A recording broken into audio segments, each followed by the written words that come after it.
This is A's Cast Live, your comprehensive look at the Oakland Athletics. And the pitch is swung on, hit the right field, hit deep. Whitefield going back at the track over his head and over the wall.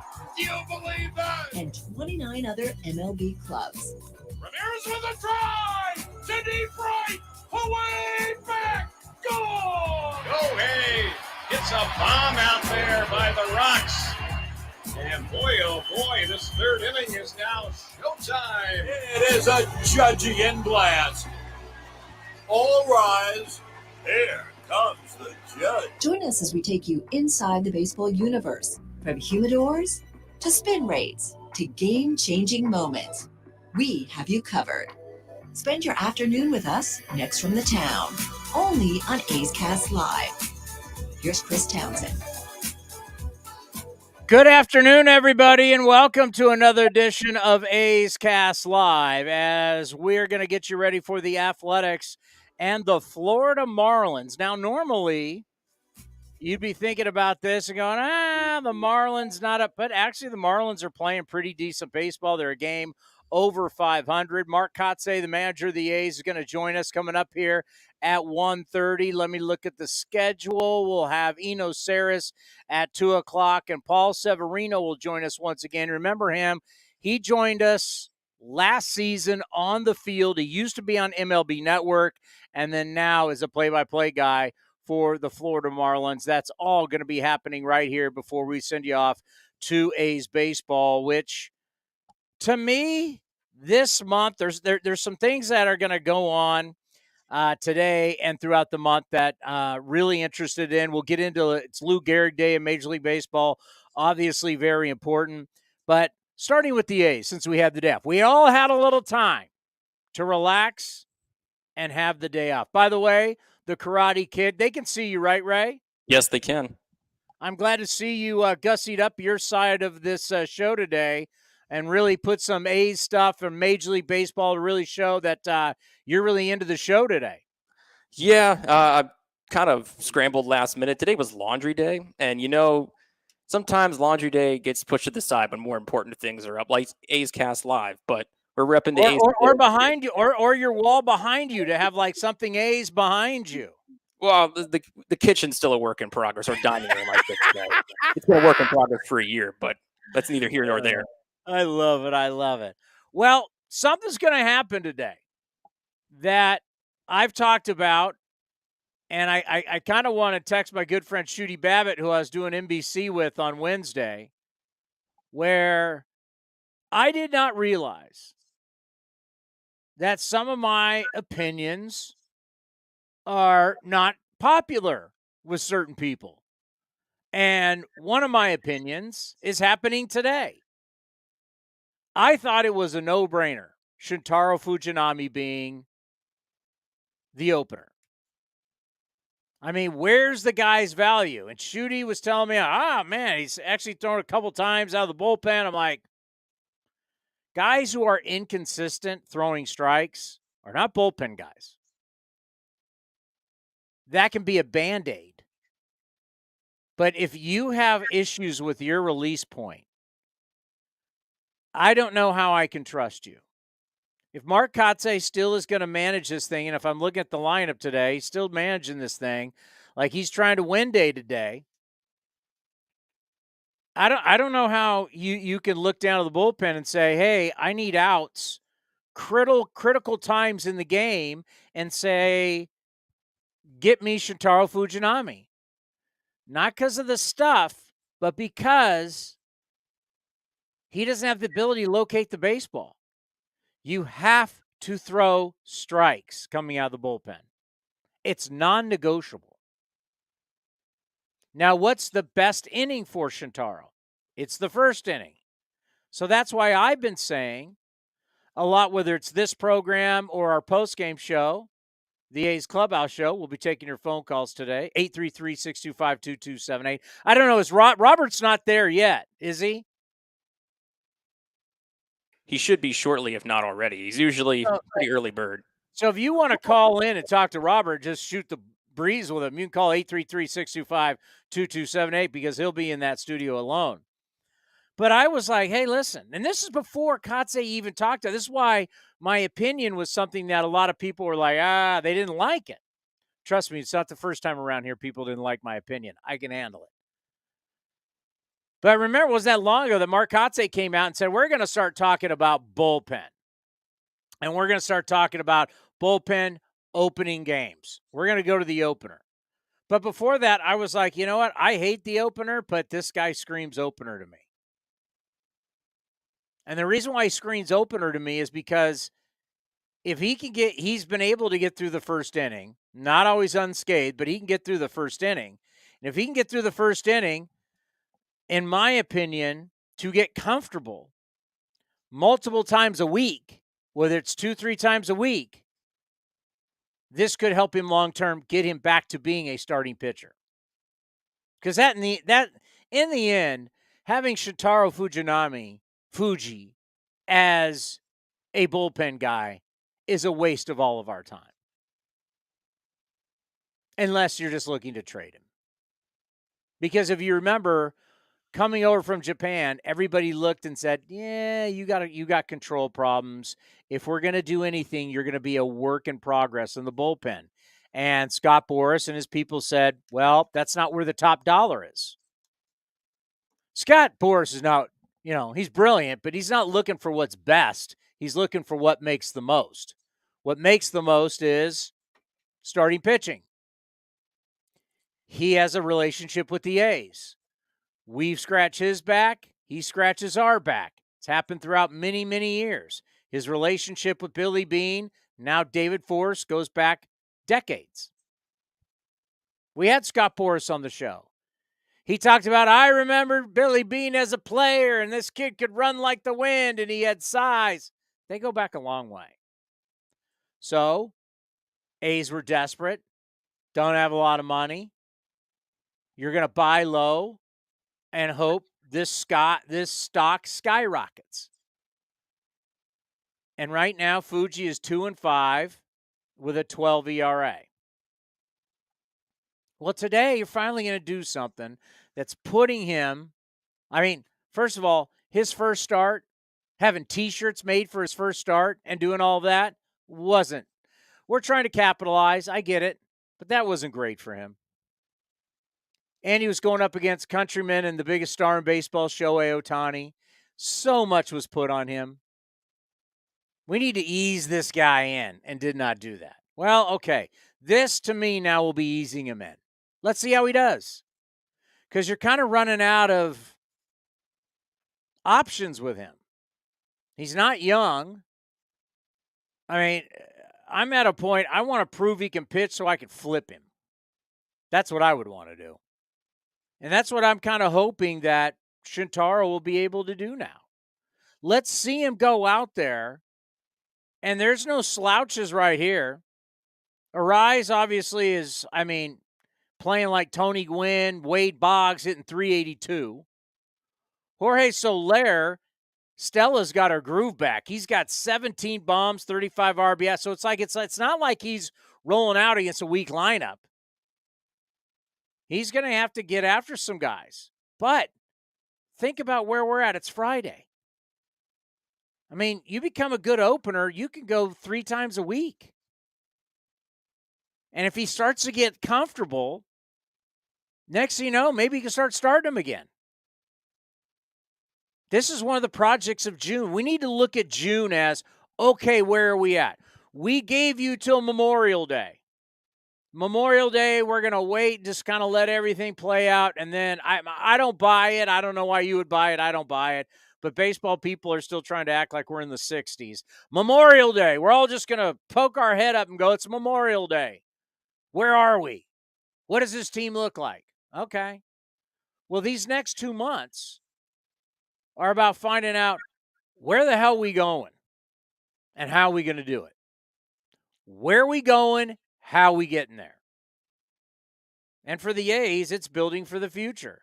So in the next month and a half, somehow, some way, you got to get this guy going.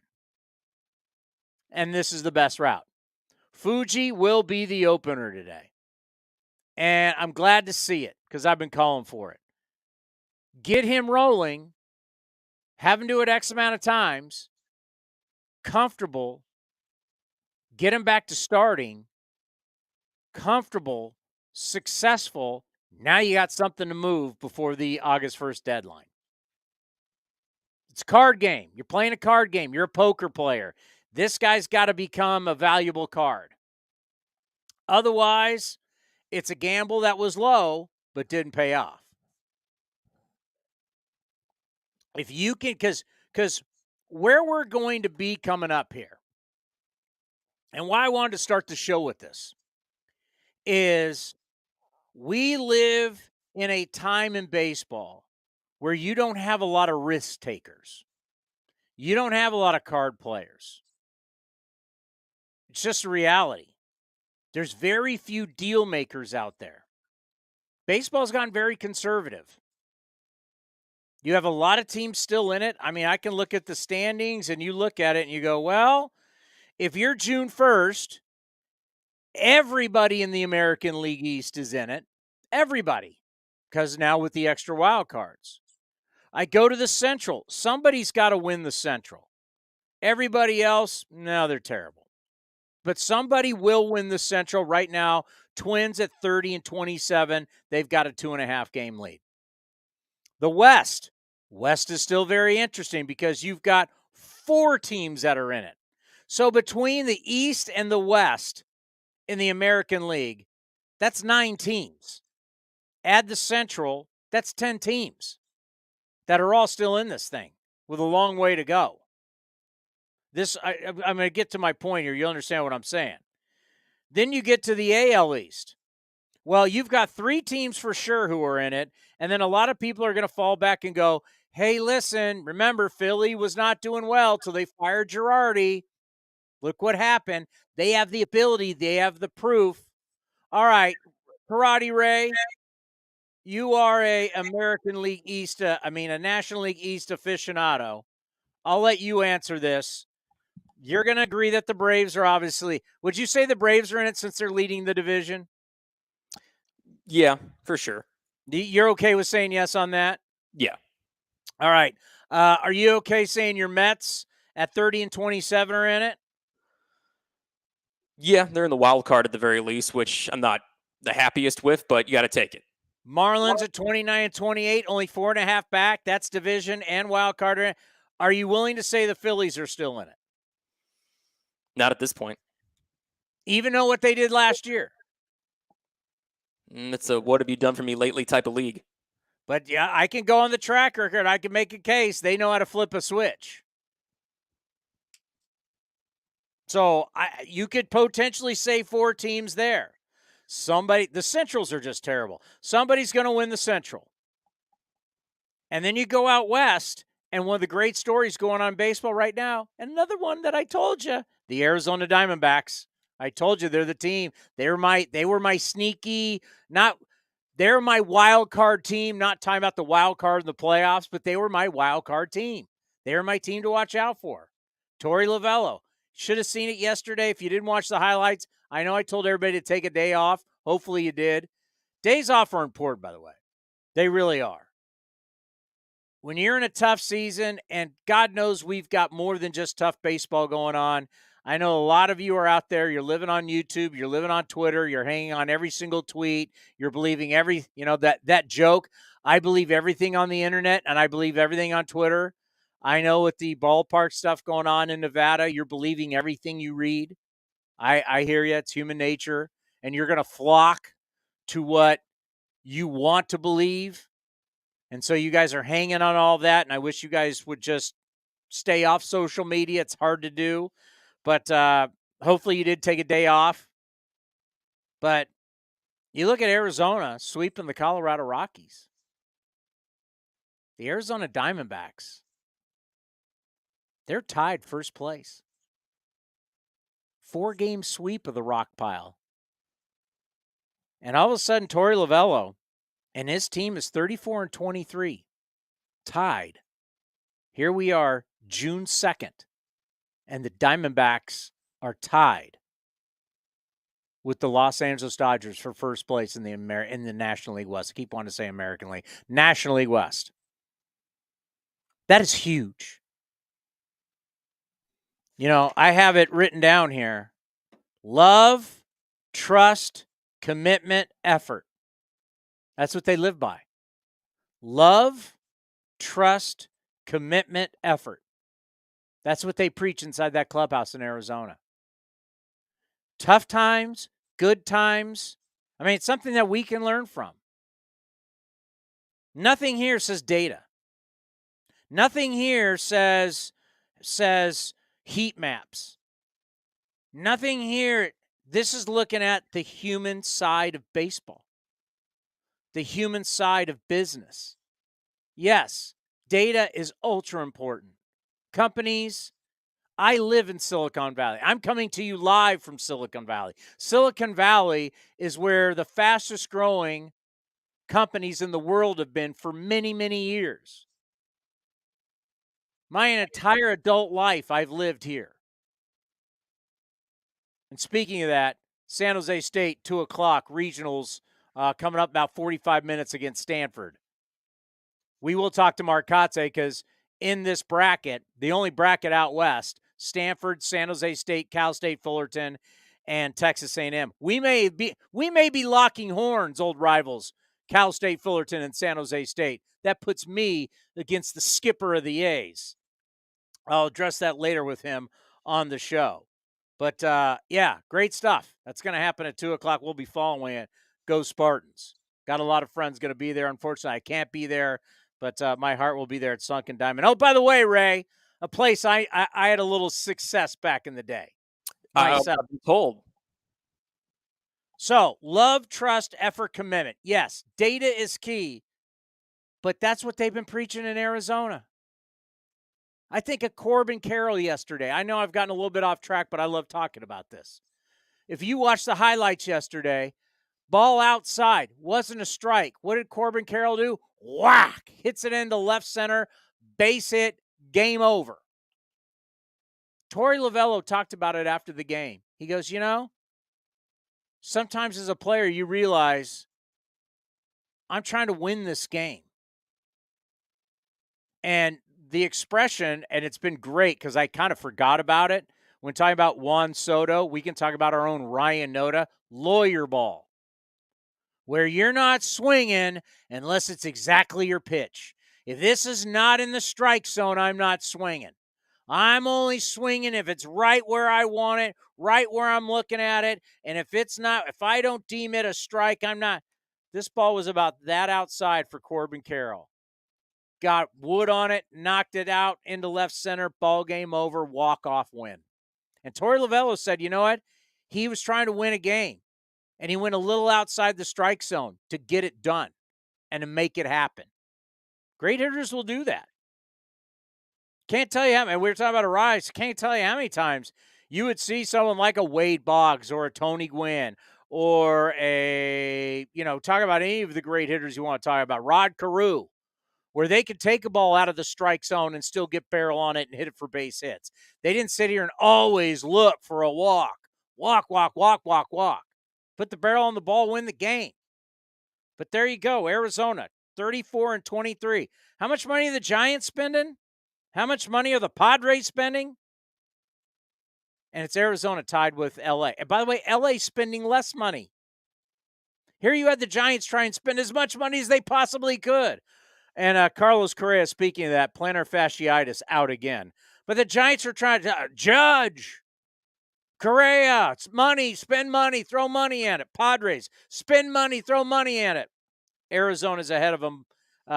Giants 5.5 back, San Diego 7.5. But back to my point, get back on the tracks here, looking at the time. LA's in it, Arizona's in it, San Diego's in it, and the San Francisco's still in it. So you have way more than half the league is in this thing with 2 months to go before the deadline. And getting back to what Jerry DiPoto said, that's a problem for our game. It's great for, parity. Parity actually is great. It's worked well for the NFL. We had that point especially in the early 90s where we knew it was Cowboys Niners were winning the Super Bowl every year. That was great for the NFC title game. That was it. Wasn't great for the Super Bowl. Wasn't great for the season when you had two powerhouses and you knew they're going to win it. The NFC title game, essentially, for you longtime 49er fans, you know that was the Super Bowl. Is it going to be Steve Young and Jerry Rice? Or is it going to be Aikman, Emmitt Smith, the playmaker, Michael Irvin? You can call him the playmaker if you want, but that's how it worked.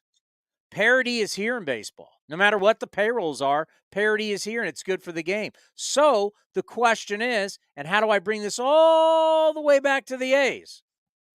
There's going to be not a lot of people out there willing to deal.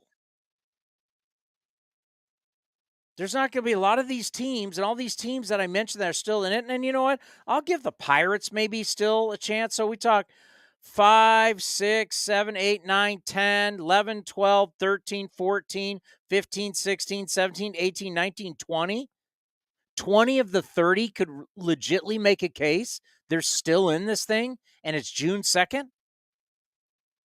I don't know how many fall off, but that's well more than half of your league feels they got a shot at the postseason. So that means when it comes time that we're really going to start to heat up, and Jerry DiPoto, who is a wheeler and dealer of the Seattle Mariners, and you saw it also when he was running the Angels, he's like, man, people should be dealing now. But they don't because everybody's so conservative. And if you have a bunch of conservative people, you know what happens when conservative people all get together? Nobody wants to make a decision.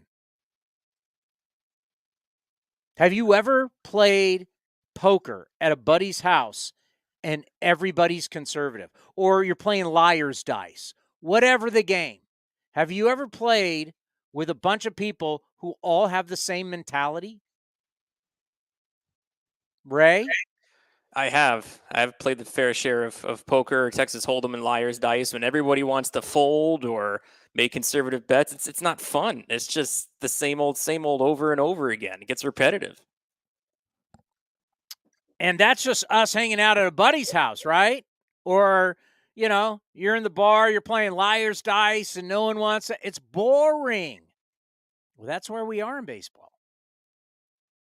Now, what is my point? That's a great question. If you can get some of your guys going, maybe you can be the team that can capitalize on everybody not willing to make moves and being paralyzed because of it. Everybody doesn't want to make any moves. And really, the one guy that does love to make moves, that's A.J. Preller with the Padres. He's out of cards. He didn't have any cards. A.J. Preller's sitting at the bar now looking, going, man, I wish I could be at that table. And you know what? For all the people that like wheelers and dealers, you love A.J. Preller. But the problem is he went all in last year. And all those guys are now gone that he had. All those great cards that he had, he gave away. And it got his team to the NLCS. But all those guys, I mean, all those main cards that he had that he could deal are now in Washington. He traded for Juan Soto. He traded for Hader. I mean, he's been doing this for years. So the cupboard behind him's bare. I don't know what he has left, but you know he'd like to try. Jerry DiPoto would like to try. Well, that's why June to me is so important for the Athletics. And why the coaches, they got to get better because they got to make some of these players better because they got to make them attractive because people are desperate. And that's the best position to be in. When you've got something desperate people want, and I know this sounds horrible, but you know what? Get over it. It's business. The A's need to find desperate teams. You need to get this guy going today. You need him to figure it the you-know-what out. I'm tired of seeing a guy with a 12 ERA. Fuji, figure it out. You want to have your trainer with you. You got your massage guy. You got all that. Figure it out. Because he's primed to be dealt. A bunch of these guys, Aledmus Diaz, 2-year contract. Is anybody honestly sitting around here saying, I can't wait to see the rest of the year with Aledmus Diaz and next year and Jace Peterson? I don't think so. If they thought they could have got anything from Jose Aguilar, they would have kept him, but they knew they wouldn't get anything for him. So you got to figure out, with the cards that you have, you've got to prop those cards up and get them more value immediately. Because once again, you're going to have desperate people coming up here at the deadline. And nobody wants to do any deals, because if you do a deal and you lose that deal, you're going to get hammered in your market because you're going to look like you screwed up your chance to go to the playoffs. All those teams, I just gave you 20 teams, all feel they have a chance to at least get a playoff berth. And how many times do we have to see now in sports? You just got to get in. A couple of years ago, it was the Washington Nationals. This year or last year, it was the Philadelphia Phillies. So what your record is right now, you're not out of it. We have 2 recent examples in Washington and Philly who they seemed way out of it. And one went to the World Series and won it. The other went to the World Series and lost. So you can use those examples. So with everybody going to be paralyzed by being conservative and not wanting to make any moves, you can be a wheeler and dealer if you got something. And that's where the A's need to find something. Tell you right now, and I know this probably would be unpopular, I'd love to see Brent Rooker get hot. Because you know why? I'd flip him too. 28 years old. What have you seen from Brent Rooker? You saw 1 month. You saw 1 month, and then all of a sudden what happened? Well, the league makes adjustments. Everybody makes adjustments. And since they've made adjustments, let's just go look at the game logs. What did he finish May with? May was a batting average of 198. Remember when everybody loved him in the first month? Well, he hit 358. Well, hell, who doesn't like someone that hits 358? Who doesn't love somebody? How many home runs did he have in the first month? 9 home runs, hit 358, and had 22 RBIs. How do you not love that? That's all-star. I mean, my God, his month of May was incredible. He slugged 791 in April, hit 358, 9 home runs, 22 RBIs, walked 14 times. He's a monster. And the league went, oh, wait, let's get the video out. Wait, what's going on? How do we attack this guy? Oh, we got a new game plan. Come May, we got a new game plan. And all of a sudden, he's hitting a $198. 198. 358 to 198. 2 home runs, 10 RBIs. And nobody now is talking about him being an all-star. Who's Brent Rooker? Well, that's another thing we got to find out in June. There's some things that got to be done here in June for the A's. Coaches, I was so happy for them, and we'll talk to Mark Kotsay about this in just a few moments. The reality is they've got to do their best work. And I'm happy for them that they got a couple wins. We'll talk to Kotz about that. But this is what you get paid for. You know, everybody talks about the greatest job in coaching is an NBA assistant. How shoot-arounds in the morning, you roll out in jeans, tennis shoes, you roll the ball out to the players, you watch the players shoot, do layup drills, have them run through some stuff, and you make a lot of money. Yeah, NBA assistant coaches, it's a great gig. They say it's a great gig. What I've seen looks pretty chill. I'm not saying they don't do work behind the scenes, but, you know, you're rolling out the ball. Steph, Clay, shoot around. Not these guys. These guys, they got to coach their ass off. Every single day. Every single day. How do we make this 26? You're like an army that's undermanned, undergunned. You are at disadvantage. How do we make you better every day? All 26 guys, how are they getting better? I don't care if you're a reliever that's going to be here, be gone, be here, be gone. I don't care. You, Scott Emerson, Tommy Everidge, the rest of the staff, you've got to figure out a way to make these guys better every single day. And for this team's long-term success, some of these guys got to get better so you can move them. Because otherwise, I can't say it enough. The 28 and older crowd, especially the 30s, I'm looking at today. I mean, are you fired up to see Aletmus Diaz playing shortstop today, hitting 190? Are you fired up today watching Tony Kemp hitting 155? 155.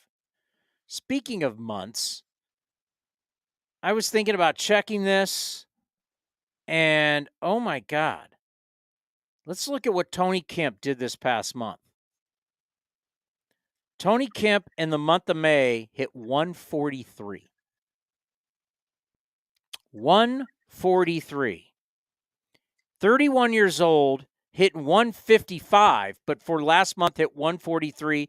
And how many critical at-bats has he gotten? How many guys has he left on base? Love Tony Kemp to death. Greatest guy. It's the type of, you'll say, he's the kind of guy you want to marry your daughter. He's that kind of guy. But I'm not looking to get my daughter married. I'm looking for production. And when I got Geloff sitting in AAA, I got Diaz sitting in AAA, Jordan, not Aletmus, Jordan Diaz. When I got guys sitting in AAA, I mean, hell, I can tell you right now, Nick Allen's not playing today. And you know how I feel about Nick Allen playing every day. Nick Allen is 15 for 50 over his last 17 games. 15 for 50. That's a 300 batting average. Last 17 games. Nick Allen is your best defender, and he's starting to hit. And what are you doing? You're putting him on the bench after a day off for Aletmus Diaz, hitting 190. Now, I know he's hit better since he's come back, but still, to me, the only reason why I'm playing Aletmus Diaz is I got to hope he continues to get hot, because he's another guy I would want to move. I got to make plans. Where are we going? I gave you everybody told me, I'm looking at what he hit for the month. He hit 268. Okay. He's a proven player, not everyday player, but he's a proven, he can help a ball club. Aletmus Diaz is somebody that can help somebody by playing a lot of positions, not playing every day. He's a competent player. He's not one as an everyday player. I don't know why you sign him to a 2-year deal. I don't know who you're negotiating against, but so far, I just look at his numbers, and it's not of an everyday player. But I got to figure out how to move him. So I'll give you Memorial Day, 2 months of watching baseball. You now got to give me the next 2 months of how do you prepare this team for the future. Now, it'd be totally different if the A's were in first place. I'd be sitting here today saying, hey, who we adding? Where Ray, get me a list. Top free agent pitchers, top infielders, top outfielders. Give me relievers. Everybody wants relievers. No, we're not doing that. How do we get better going forward? I know how we get better. Everybody knows how we get better. Get Fuji going right so you can move him. Get Aletmus Diaz going right. You can move him. I mean, that'd be the only reason you could even sell to me Diaz and Kemp being in the lineup today, is you're hoping to God they can figure it out and start playing better. Rooker, stop with the great story. He's hitting under 190 since MLB Network. That was a great story. But that story has changed dramatically. But you get Rooker going again. I mean, Ray, is this making sense? It makes perfect sense. We have to put some momentum forward to prove that there's a future for this franchise and the players that we want to be the future. We talk a lot about on this program, like guys like Ryan Noda, Esturi Ruiz, and these veterans can help them by producing now and then we can get better in the future. It's not a fact that people want to talk about a whole much, but it's the reality of the situation. Well, and also to know what you got coming. Like, we're trying to figure out if Noda is going to be the real deal. If Noda's going to continue to walk, he's going to start to hit. He already plays fantastic defense. You're not moving him off first base. So now we already know Langoliers is the catcher of the future. So now we got to figure out where the hell Soderstrom's going to go. That might be left field. We got to figure out, can J.J. Bleday play? I mean, you've got Ramon Laureano. You've got Seth Brown. You've got Brent Rooker. You've got 28-plus guys all over your roster that somehow you've got to find them at bats, but they're not for the future. All I got to say is Lawrence Butler. And you go, yeah, well, guess what? I can't bring – Lawrence Butler could hit 800 at Midland. I can't bring him up because you've got a bunch of 20-plus, 28-plus guys here.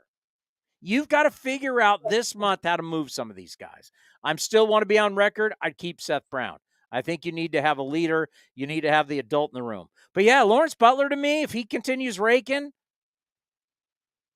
Brett Harris, third base, raking at AA, I'm not going to be – I don't know what AAA proves to anybody anymore. What do I get out of that? So you went to AAA and you put up numbers. Well, the real question is if you don't put up numbers, then what's wrong with you? If you put up numbers, no one gives you credit. Everybody just goes, well, everybody puts up numbers there. So maybe it's time that we start thinking what other teams have been doing lately is bring guys up from AA. Let guys come up here and play. Let's see Denzel Clark. Let's see Lawrence Butler. Let's see Brett Harris. Let's see some of these guys. But I can't if I got all these older guys. June is a month where coaches got to get guys back on track because there's business to be done. From the standpoint of there's so many teams paralyzed that they can't do business with each other, and we can be this beacon out here going, we're open for business. We're the casino with the bright lights going, come gamble here, come gamble here. We've got buffet, we got a steak dinner, we got steak and lobster specials. You come here, baby, we're open for business. We've got dollar beers, we got dollar hot dogs. Come on into Townie's Casino. That's what we got to get to. Because otherwise, oh my God, is this what we're going to see in July and August? August? Are we going to see up the middle of Diaz and Kemp in August? I can't even imagine. I'm sorry, Ray. I was off yesterday, so I had a little stint. Where are we? We're a little overdue for Mark Kotsay, but you're on a roll, man. I didn't want to interrupt you. All righty. The off day. Yeah, I had an off day yesterday. I'm recharged. I'm ready to rock. I don't need that many days off. Oh, so many people. I need like 5 days. I need a day and ready to rock. All right. Earlier today, we caught up with your skipper, the manager of the Oakland Athletics from South Florida. I mean, what is their ballpark even called now? Lone Depot Park. Lone Depot. Of course, he grew up playing at Joe Robbie, which is now Hard Rock. Here is Mark Kotsay for the Mark Kotsay Show.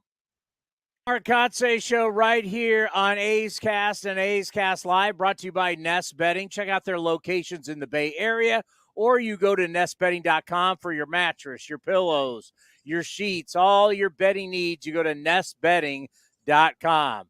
Mark Kotsay back in South Florida. How are you? I'm doing well. It is fun to be back here. I started my career here as a player in 1997, and our clubhouse manager here is a gentleman that was with that club in 97 as a visiting clubhouse manager, and then one of a legend in his right. Rock's been here for a while. Did you get a World Series ring? Because I know you're up for a little bit. I did. I received a ring, albeit it wasn't the A ring; it was a B ring. So the B ring had a stone in the center for the F, as opposed to the marquee diamonds. Well, I think about that 1997 team and the collection of players. Man, it was just stacked. What was it like for you when you came up? And what did you had Jim Leland as a manager. You had so many great players. What was that experience like? No, it was amazing. I did. And, you talk about the likes of Bobby Bonilla, Gary Sheffield, Moises Alou, Jeff Conine, Kurt Abbott, John Cangelosi. There were just so many great players on that team. Charles Johnson was the catcher, and you had Kevin Brown, Al Leiter on the mound. Robbie Nin was the closer, and you could go on and on. Craig Counsell joined that team late and became a hero in the World Series. Edgar Renteria was the shortstop. So I was blessed to really be introduced to the big leagues with a collection of talent, obviously, that went on to win the World Series. I spent 18 days on that team, and it was great. It was a blast, a great learning experience. And then, the story was written post World Series that they tore it down, and I got my opportunity to start in center field in '98, which was my first year in the big leagues, full season. And we were a part of a group that in May they traded Gary Sheffield, Charles Johnson, Jim Eisenreich to the Dodgers. We got back Todd Zeal and Mike Piazza, and Piazza was then spun in a week to the Mets. So we were amongst a collection of young guys, and as Leland managed us, and we were 54 and 108 that season. If I remember correctly, you like living in South Florida. I want to say you live by a racetrack. The Gulfstream racetrack is one of the top tracks, and yes, spend a little bit of time at Calder with Jim Leland my rookie year, learning how to bet the ponies. It was a racetrack right next to old Joe Robbie or Pro Player, or it changed names several times. Yeah. So you'd go there for lunch at noon, bet the first 3 races, and then just, it was a 2-minute walk over back to the ballpark. So, yeah, that is absolutely classic. All right, well, you guys are back down in South Florida, and the Marlins, they're coming off a rough one. They got beat up by the Padres yesterday, 10-1, and our buddy Jesus Luzardo gave it up. But this is obviously the start of this road trip. This is a very good Marlins team. A lot of people predicted they would be better, and they're living up to it. Yeah, they really are. 29-28. I think they're second in the NL East right now. They've got pitching. They really have some pitching. Kid throwing tonight, Cabrera, is probably, hands down, he's one of the better pitchers on the staff. Obviously, Sandy Alcantara, who we're facing Sunday, stands out. He hasn't got off to a great start for what we would consider an Alcantara year, but it's a pretty good club. We're going to have our work cut out for us. We just came off the series with the Braves, and we're able to take 2 or 3 from Atlanta. We're playing better. We're pitching better.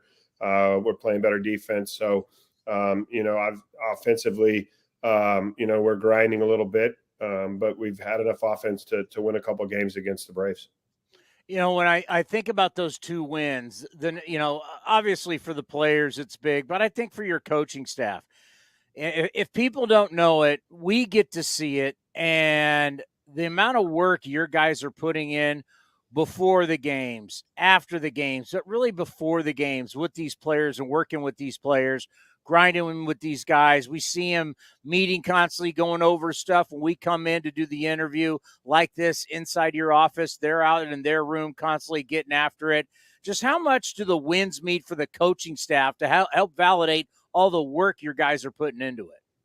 Yeah, I think, it is important for us as a staff, to feel that reward in the amount of effort and time that we put into the scouting reports and, the in-game information we're giving out. And then, like you said, these days that we get in here and, we have player meetings every day. Our pitching is, constantly looking for ways to improve, constantly looking for areas that we can address.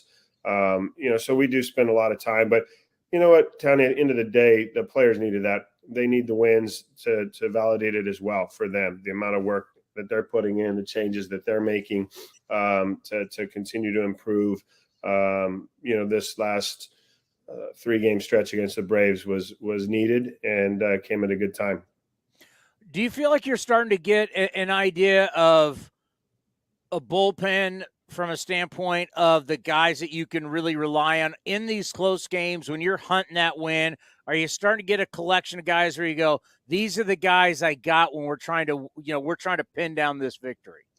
Well, I think we talked a little bit about getting Trevor May back and easing him in and giving him a few times out there without having to be in leverage. And, the last 2 times he's been in leverage and done a nice job. So the veteran leadership at the back end of the bullpen there gives you some confidence for sure. These young guys still, Lucas Ursig, Fujinami, they've had a couple good outings now. We're trying to build on that, and in terms of the starting rotation really helps align those roles, in the bullpen as well.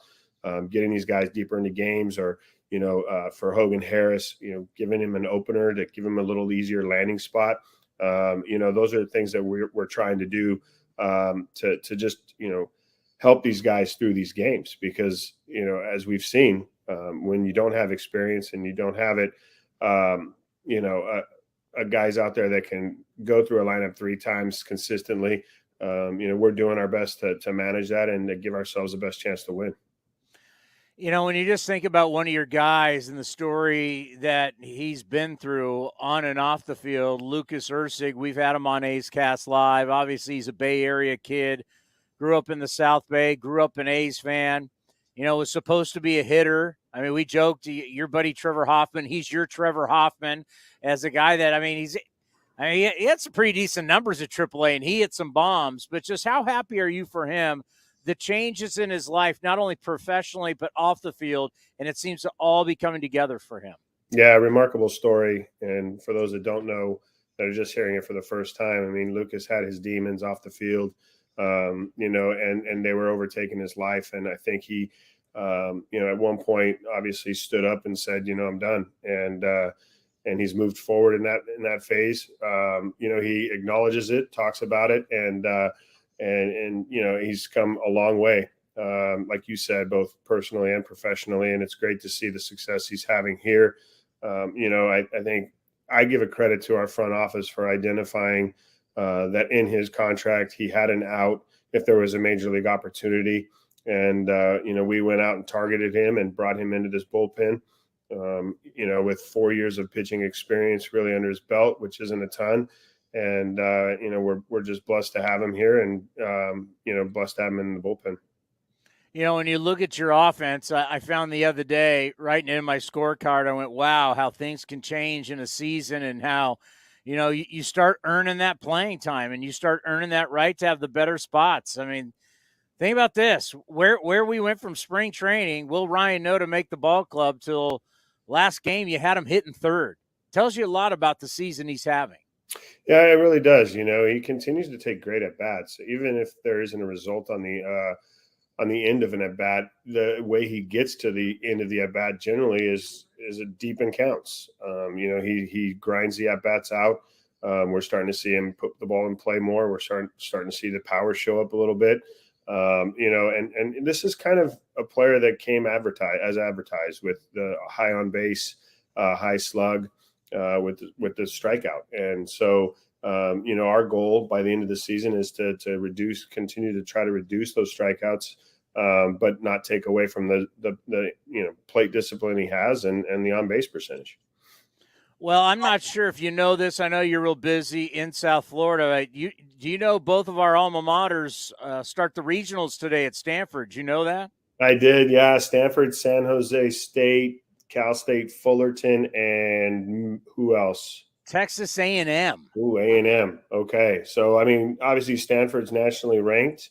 They lie 6th or 8th in the nation. So, I think the last time that Fullerton was in a regional in Stanford, there may have been a big upset in that regional. Well, we got those guys. We got Stanford at 2:00 today. Obviously, this interview is going to run throughout the week, but it's a special time for these kids. And we talked to David Forst about it, where in high school they're now looking at guys in these showcases. They want to see how they play against the best of the best. Now in college, you got to do it. I got to play college ball. It's now the scouts they want to see how you perform in the regionals, and now there's the super regionals in the College World Series. They want to see how you perform under the bright light. So a lot of the future of Major League Baseball starts today with college baseball in the regionals.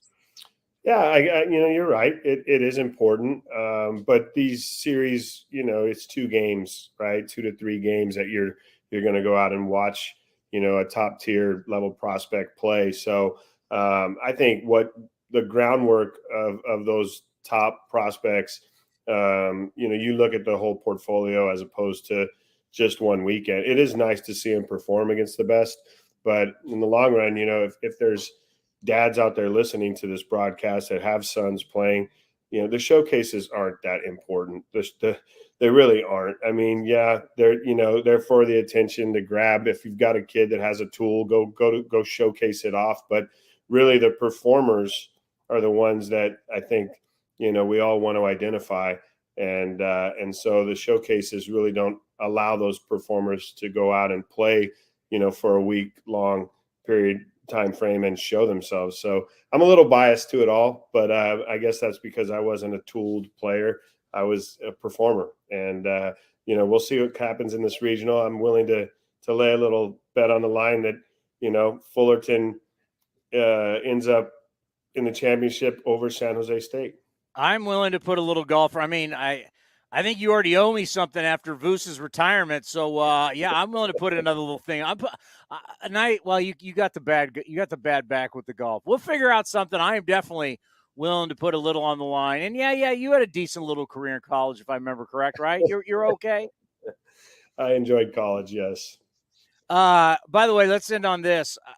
I'm going to be thinking about it because we've had Jim Leland on the show multiple times. All day I'm going to be thinking about smoking Jim Leland, smoking cigarettes, and you 2 betting ponies. There you go. Hold on. Let me see if I can get Did you ever get good at it? Cupped into the 2 fingers like that, and you just didn't see him. But then you'd go to grab your bat out of the bat rack, and he'd look down at you and blow the smoke right in your face and say, "Go get him." Did you get good at betting ponies? I was okay. I wasn't great, but I enjoyed it. And he'd have the TV on in his office and no shirt, sliders on, feet up on the desk. He'd have his ticket in his hand. He'd be watching the ponies, after he left the racetrack as well. So I can't tell you how much I admire Jim Leland. I mean, one of the best baseball men. I was so fortunate to play for him, both on the World Series team and then in 98. So we still stay in contact, and what a man, what a baseball man. Well, great stuff. Enjoy being back in South Florida. Then you got Pittsburgh, and next time we'll talk to you, we'll be in Milwaukee. Sounds great. All right, Tony. Thanks, bud. How good is that story? Betting ponies during the day with Jim Leland, legendary manager, friend of the program, and then going to the yard. South Florida, baby. It's as advertised. If you've never been to Miami and never been to South Florida, it's what you see on television when you look at like movies, and if you watch the old show Miami Vice, you go down to South Beach. Beach is incredible. A lot of fun to be had in South Florida. But I can just imagine. I mean, you wouldn't see it today, right? Go into a manager's office, shirt off, sliders on, cigarette in one hand, and the betting sheet from the track, and he's got the ponies up. That's as old school gets. That is awesome. Looking at the notes today, I know I'm running out of time. All right, looking at the notes today, we're going to have Eno Sarris coming up here at 2 o'clock. Does this game between the Red Sox and the Rays not say what's going on in baseball right now? The notes. Here's the notes. We're waiting to hear what's going on with Chris Sale. If you didn't hear, Chris Sale left the game last night. Something's up with his shoulder. Chris Sale missed 41 days with a shoulder injury in 2018. Then came the elbow injury in 2019 that led to Tommy John surgery in 2020. And in 2020, rib fracture, finger fracture, wrist fracture led to him throwing only 5 2/3 innings.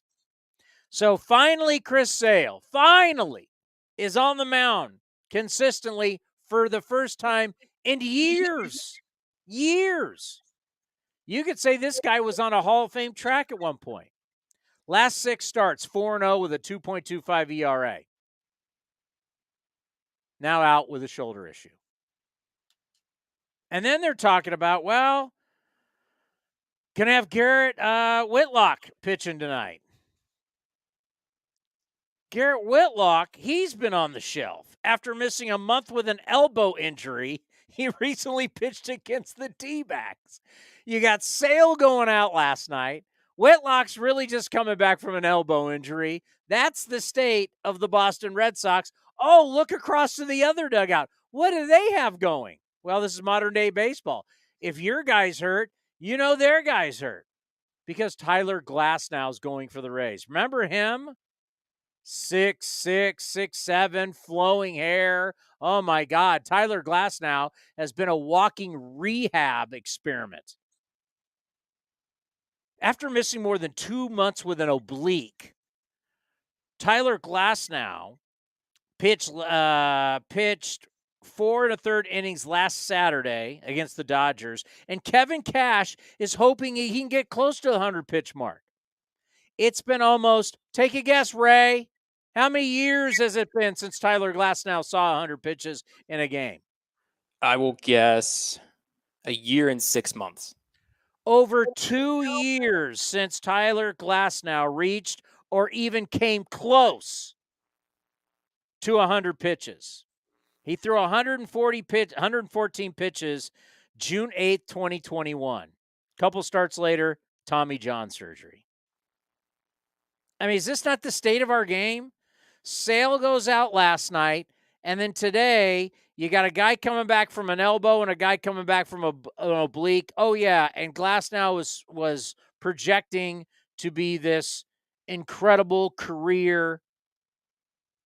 And I haven't looked at it in a long time. I'm going to guess, Ray, let's guess his age. I'm going to guess he's 29. What are you going to guess? For Glasnow's age, I don't want to copy you. I would have said 29. I'll say 27. 29. He'll be 30 in August. 6'8", by the way. I cut him short a few inches. He's a tall dude. He is going to be. This was somebody that was traded over. Well, he was in the Chris Archer deal, right, with the Pirates. So Chris Archer gets traded to the Pirates. Glasnow is one of these guys, and 6'8". Rays fixed him. They figured it out. Oh, my God, he's incredible, incredible stuff. And now all of a sudden you're going to blink. And this August, he's going to be 30. And he hasn't pitched in years. And a guy who at one point people were like, oh, he can win the Cy. He's one of the best pitchers in baseball. He's literally looking at a career record right now of 20-20. Is that shocking? And if I'm looking to my right today, just to let everybody know, that's the only way I see Ray. Cody took our iPad that I look at behind the cameras, so I'm just looking at a blank. I'm looking at my studio that's insulated with the padding that makes it soundproof. But is that hard to believe? We talked about this guy as potentially the best pitcher in baseball. He's about to turn 30, and his win-loss record is 20-20.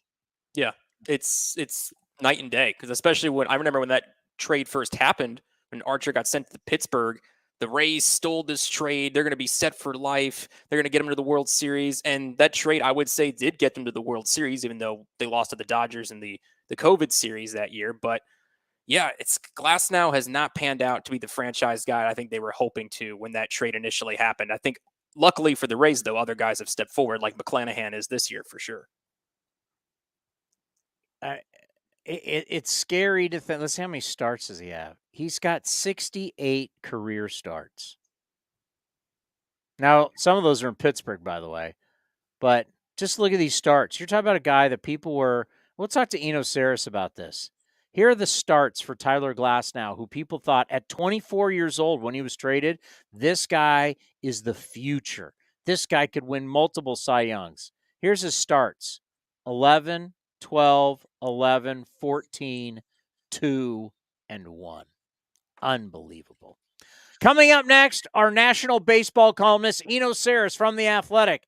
And we're going to talk about how hard it is to change teams and be successful. Next, right here on A's Cast Live.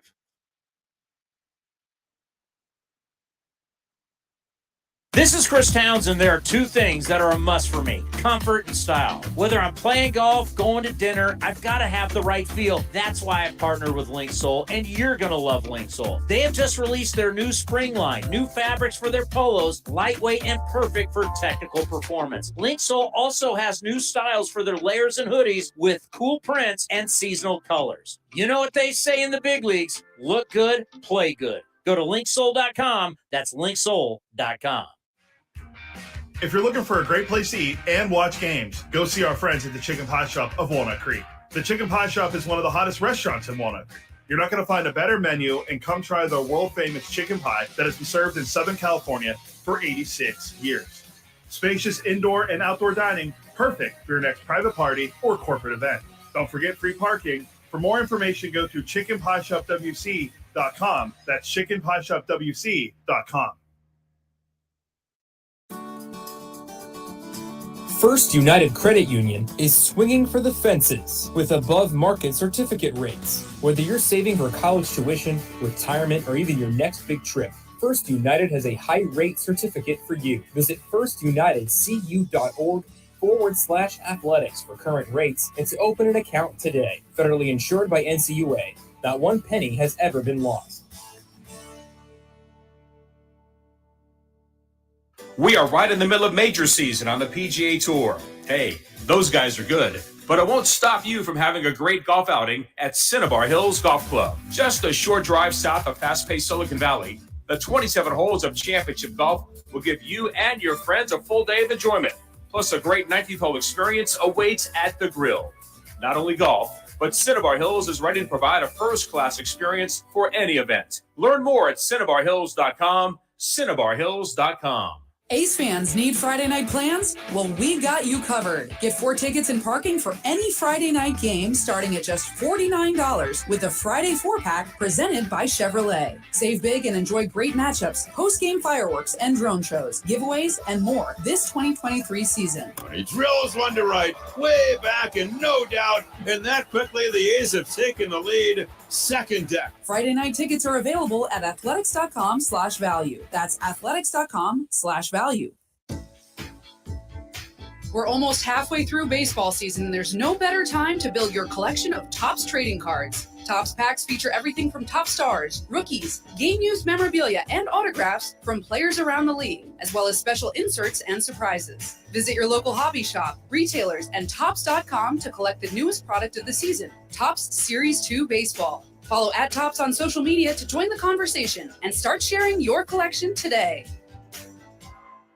And the underdogs Oakland Athletics win their first championship since they were in Philadelphia in 1930. Hi, I'm Raleigh Fingers, Hall of Famer, 3-time World Series champion with the Oakland A's and World Series MVP. Winning takes teamwork, skill, and heart. So when you need an ace for a personal injury lawyer that will win you the game, go with the winning team. Call Venardi Zerata at 833-VZ for me or go to vzlawfirm.com. Venardi Serrata, the official injury law firm of the Oakland A's.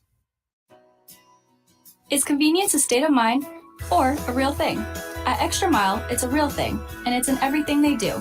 The stores are spacious, organized, clean, and well lit, so you can get in quickly, get what you need, and keep going.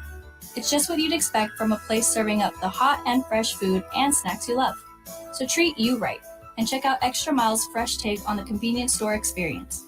Extra Mile convenience stores at select Chevron and Texaco locations.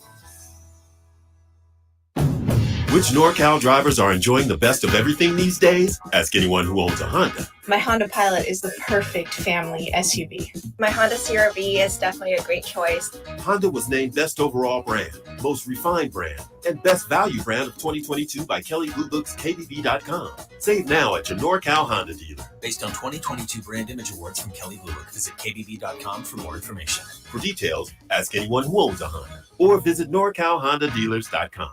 Reach for the sky. Our drone shows are back and better than ever. Get your tickets for a one-of-a-kind Pixar-themed drone show presented by Coca-Cola after we take on the Philadelphia Phillies on Friday, June 16th. Bring the whole family out to the ballpark and see your favorite Pixar characters light up the sky as you watch drones take flight during this dazzling post-game light show. You won't want to miss this. Tickets start at $10, so buy yours today at athletics.com/drone shows. That's athletics.com/drone shows. Hey, A's fans. You know that running your own business is a slugfest every day. That's why businesses have been counting on Mechanics Bank since 1905. From operating lines of credit to equipment and real estate loans, they can help build your lineup to meet today's challenges and prepare for tomorrow's opportunities. Stop by your local branch or visit mechanicsbank.com today. Mechanics Bank, the official East Bay Bank of the Oakland A's. Member FDIC and equal housing lender. All loans subject to program eligibility and credit approval.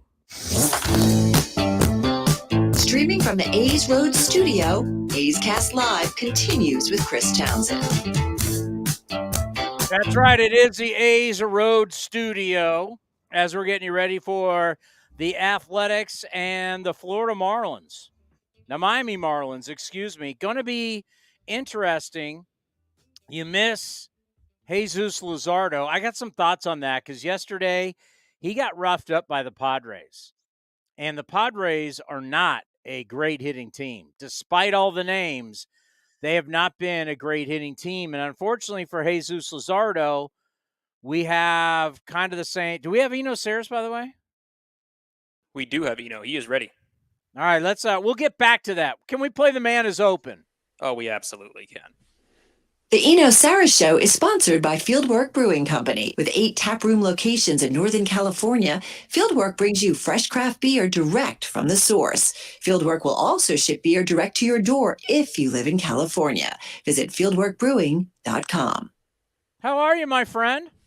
Doing good. Thanks for having me on.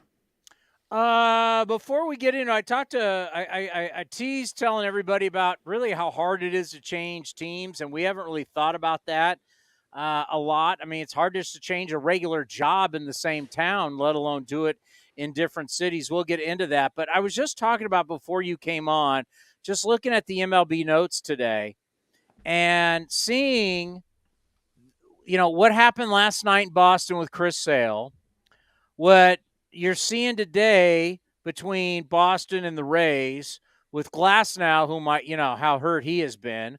Garrett Whitlock's coming back from an elbow injury. I mean, this is what baseball is, right? Star pitcher gets hurt last night.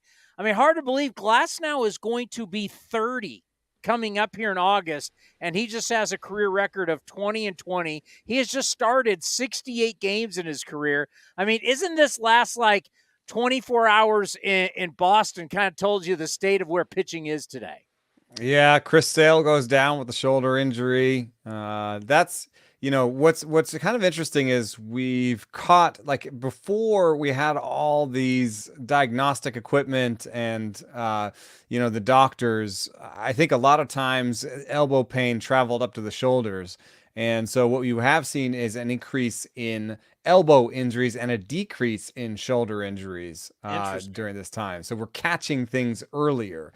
And that's why, Tommy John is better than career-ending labrum surgery, Yes. And so in some effect, we are lengthening careers, but it doesn't feel like that in the moment because we're catching every little thing. We're putting them on the IL to try and coach them through it, get them through it. We have slowed down a little bit. There was the early real boost, I think, from people getting used to the pitch clock. We saw that people that were slow were getting hurt more than people that were fast before. So we did see that the pitch clock had some effect on injuries, but we've slowed down a little bit, and the guys that are healthy are trying to stay healthy. But Tyler Glasnow is a microcosm of the game today. He throws real hard, throws 2 pitches, and is injured all the time. But getting back, and it makes me think of my era, and I don't know if you think I'm a dinosaur, but it's my era, early 90s. Are we dinosaur? Mark Kotsay and I are the same era. I was raised on that ball. Well, we put snot on the baseball back in our day. That's what we did. But it is interesting because our biggest fear back in the day was shoulders. Mm-hmm. You were so terrified of the shoulder, but it's interesting you say that. It's still the biggest deal. But you protected the elbow, which ended up hurting the shoulder. We now have a way to get rid of that. So that's really most of the injuries we have now are all elbow, when back then a lot were shoulders. Yeah, and we're even doing things where we have like flexor surgery, where you're having surgery before the elbow. I mean, it's all a kinetic chain, and the shoulder is the worst one. And really, we don't have that many success stories for shoulder surgery still to this day. Almost all of them were really young. Julio Urias was really young when he had it. Who was he just retired. He pitched for the A's. He pitched for the Nationals. Anibal Sanchez. Yeah. He was a guy that had labrum surgery, and those are the 2 names that I think of. We don't have a Tommy John for as we're talking about the great Tommy John, the pitcher who had the surgery. We don't have that guy for shoulders. Yeah. They never had that, and people need to understand the way your shoulder and goes into the socket, and there's 3 different ligaments that are holding the ball into the socket. Like, you mess that up, man, you're done. Yeah, it's just so important, and it's a big joint. The smaller the joint is, like Eduardo Rodriguez has a little finger pulley problem. It's a problem. He's going to have surgery, but it's not a thing that you'd be like, oh, I'm worried about him long term. But the bigger the joint, the bigger deal it is. And I do think that they've been saying that in the Bay Area for years. The bigger the joint. I've heard that for years, ever since I was in college. Yeah, but we're catching things earlier, but it also in the moment feels like it's just injury after injury. And I tried to do some rankings today, and a lot of the big problem in ranking pitchers right now is just finding the healthy ones. I mean, my number 1 is still Jake DeGrom, and he's not even healthy right now. Your number 1 is still DeGrom? Yeah, he's throwing bullpens. I think he'll be back out there. I don't know. I don't know what your guys' obsession with this guy is. We know what he is. You guys are obsessed with this guy. You data people are obsessed with him. The best ability is availability. Yeah. And even when he's great, what did he do against the Padres last year in the playoffs? He gave you 6 innings. I mean, you're only going to get 6 innings from him. Like, how great can these 6 innings be that we just obsess with the greatness of Jacob DeGrom? Well, it's 2/3 of the game, and nobody else is giving you 9. That's great. Done. But you know what? We still got some important innings left, and he's not a part of it. So He gives me 6. I just don't know. I understand his ability to throw hard, his ability to throw great strikes, and his ability to have like a 92-mile-an-hour slider. It's great. It's just we have this obsession with a guy who can't play. Well, from a team building standpoint, it's better to have him in place in any given season and then look for relievers. Like, for example, the Rangers relief squad is not that good this year. It's probably their worst aspect of their team. And yet that's one of the easiest things to upgrade at the deadline. So what are the Rangers going to do at the deadline? They're going to get a reliever or 2. So we think, but we were just going over this, and Jerry Dipoto of the Seattle Mariners, I can't call them GMs anymore. Everybody, I can't keep president of baseball operations. Is he the president? Is he the star? They all have these titles. What president of what? I mean, is he a VP? Is he? I mean, I don't know. But Jerry Dipoto, who runs the Mariners, recently came out and said, "Yeah, I mean, people should be doing business now." But reality is, there's so many conservative type people in front offices, and so many people are in it that you don't see a whole lot of deals. And the guy who's the biggest wheeler and dealer of all, AJ Preller, he's out of cards. He has nothing to deal. He's got a couple prospects, but I almost feel like for the Padres, a smaller deal like Randall Grichuk would make sense, just to get a right-hander in that outfield to pair with Grisham, something small, because the last two guys they have is a 16-year-old catcher who's, one of the top prospects, but he's 16. And then, they have like a 17-year-old shortstop. You really have to go to the real youngins Is that legal to trade a 16-year-old? But, we talked about this on the 3-0 show yesterday. And one thing that's really interesting is you brought up two parts of it. One part is that they're conservative, and the reason I think that teams are conservative, nobody wants to sell now because the biggest draw for butts and seats, this is a big discussion right now because of Vegas and the A's and this and that. The biggest draw, if we look through the numbers, the biggest draw is being good. And if you say to your fans right now, you're the Cincinnati Reds, you're almost 500, you're kind of in it, but you say to your Reds, we're going to sell Alexis Diaz, or we're going to sell Lucas Sims, and we're going to get worse. You're not setting yourself up to have more fans and seats the rest of the season. But wait for firework night in September. Yeah, come for drone shows. So, I think that's part of the process, is just being like, how long can we wait and pretend we're still in it? There are teams that have no chance right now, the 0% possibility of making the playoffs. That's the Nationals, the Royals, the Rockies, and the A's. But some of those teams. Whoa. Wait a minute. Sorry. I was trying to slip that in. You're not supposed to tell people that. We don't do that in July, damn it. But those teams could be open for business. Some of those teams don't have that much to trade. And I won't name all of them. No, but that's the thing. I did a whole monologue on that today going, this is where the coaches, Shintaro's going to be the opener today. This is where you got to get Aletmus Diaz. This is where you got to get Britt Rooker. This is where you got to get Ramon Laureano, get Tony Kempf, get these guys figured out so we can move them, because there's not many casinos open. Yeah. We could be a casino open to do some gambling. If Ramon Laureano can get going again, he would actually become one of the easiest to acquire best corner outfielders out there, because I was trying to get a corner outfield on the Padres and put Tatis in center. And I was looking, and it's Lane Thomas or Randall Grichuk. Like, if Ramon Laureano is doing what he can do, he's better than those two guys. So, that's definitely the coaching staff, and they should be playing Ramon. There's this weird thing where they're not playing Ramon, and I think it has to do with the fact that, like, they're trying to win games or whatever. But and Ramon, they're playing him against lefties more than righties. I would be playing Ramon Laureano every day and be like, hey, boy, like buddy, let's get you through this slump that you're in, and get you out of there. So the other thing is the most interesting teams are ones that are okay-ish and have some assets, but don't want to blow it up yet, and have weird front office situations. Like, I think one of the most interesting teams is the White Sox, because they've been doing this thing where they're like, have good players but aren't good for a while. And you just wonder, can that front office do a rebuild and still keep their jobs? Is the reason they're not, like, tearing it down to the studs to keep their jobs? Because if you do a rebuild, you have to tell Jerry Reinsdorf, hey, can you give me 5 more years? We're starting the rebuild again. He's late 80s, right, Reinsdorf? Yeah, I don't think he wants that. So, they have some of the best relievers that are out there that could be acquired. And I think people would want to do business with them, but what are they going to do?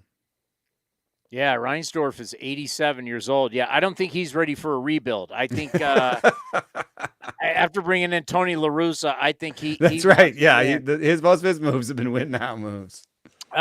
You guys have talked about on The Athletic about moving, and Marcus Semien, who you mentioned, I remember we were down at the winter meetings. You were on the show with us in 2019, and Marcus was down there getting an award. His wife was off to the side. I was talking about him staying with the A's, and she was behind him going like this. I mean, they're Bay Area people. Then off to Toronto, which, they were, because of COVID and still restrictions in Canada, that was crazy. And then they got the young boys, and then now they're in Texas and have a home there and moved there full time. I mean, moving around, especially a guy with a young family, it's not easy. Switching teams, we make it seem like it's easy because you're living in your house, I'm living in my house. We make it seem like moving around's easy. It is not. Moving families and wives and kids and your career and different coaches and different spring trainings and all of it is chaos, and it's not easy to do. Yeah, I love Marcus. It was a great conversation and it was wide ranging. I mean, one of the things he brought up again was that he really was serious about, the 1-year offer to the A's to come back without a pay raise. So, he did not want to move, and he's got the roots in the area, and he wanted to stay. But then when he went to Toronto, he said he credited the coaching staff there with doing a great job getting him on second base, new position, new team, and coaching him into that. And he wasn't saying that the Rangers weren't as good as that, but when he switched the Rangers, he also hit the lockout.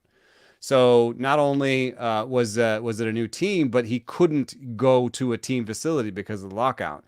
But one thing that brought to mind, and for him, it was very specific that was very difficult because of those young boys you mentioned. Like he's uprooting kids and putting them in a new school, having to get a whole new routine with them, waking up at 6 a.m. to get them to school, and then being tired because he just went to bed at 1. So like there's this whole thing that's specific to him.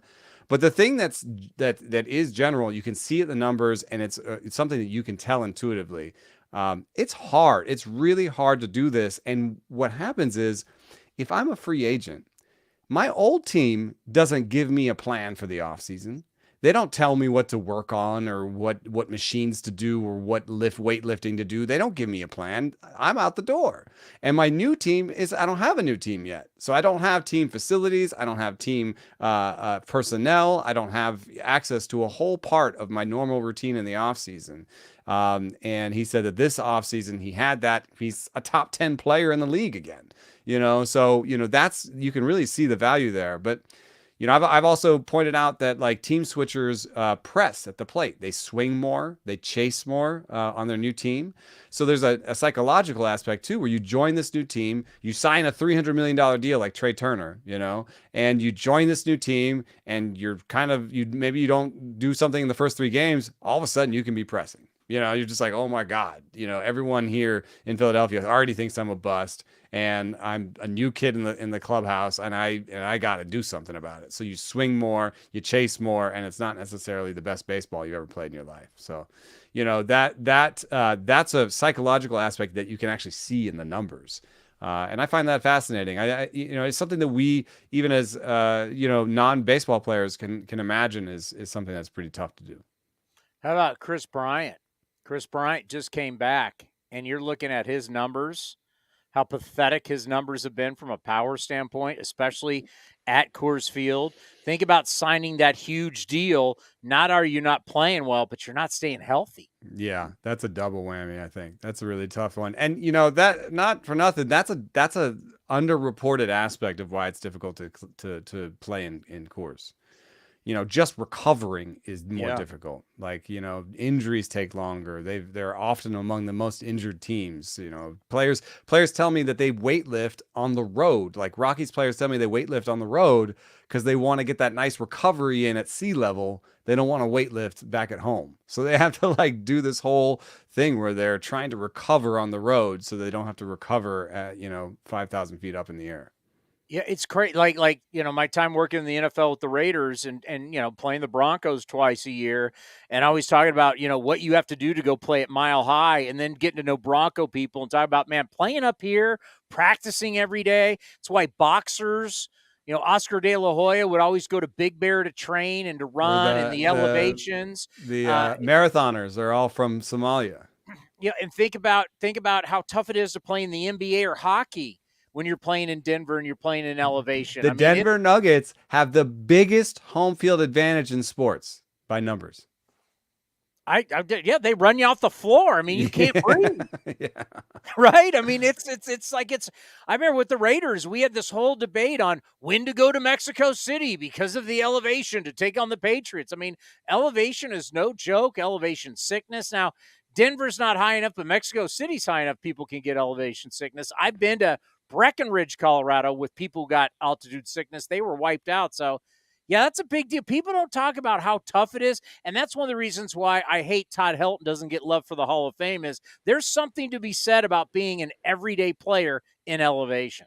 Yeah, for sure. And I don't think, it's one of the things I don't think the numbers account for fully. And people just want to take his road OPS. I don't think that's fair.